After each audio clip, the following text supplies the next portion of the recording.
Salt then becomes another mechanism to drive obesity, and it works though through carbs. If you have glucose and you activate this enzyme, the glucose gets converted to fructose.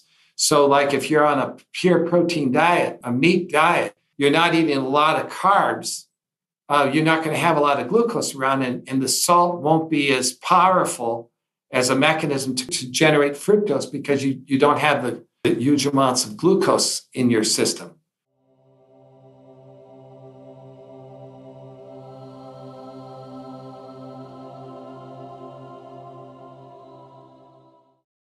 Most people who are obese show signs of mild dehydration.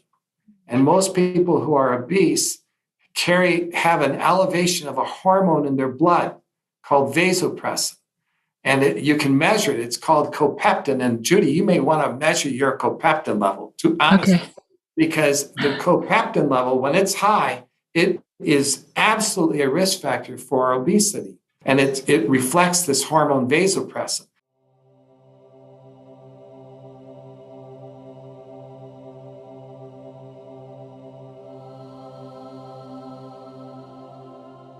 And so we were interested because vasopressin holds on to water, and it does so by concentrating the urine.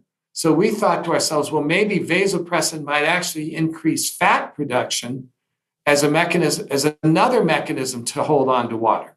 And so we did a whole series of experiments, and we had a very big discovery, which was that the vasopressin actually drives fat production and drives the metabolic syndrome. So fructose is driving uric acid and vasopressin together, and those is driving the obesity and metabolic syndrome.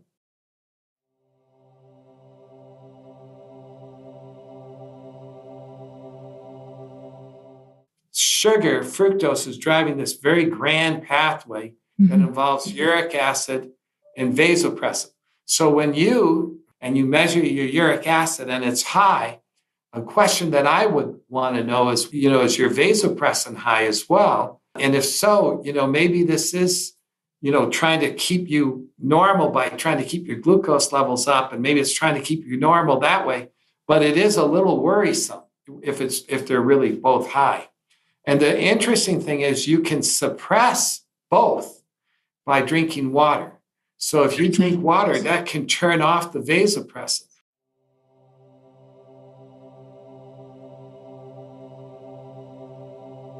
And so people who are overweight don't realize that they're not drinking, many of them are not drinking enough water. I recommend at least 6 to 8 glasses of water a day for pretty much everybody.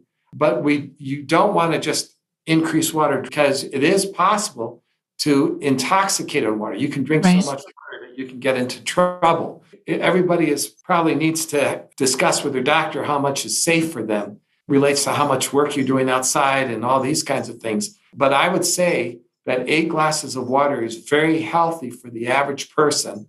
And if you're going to drink a lot more than that, you probably should talk to your doc.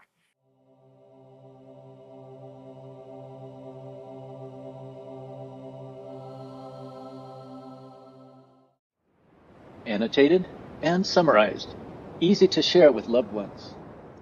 The description below the title for this video has these summary points.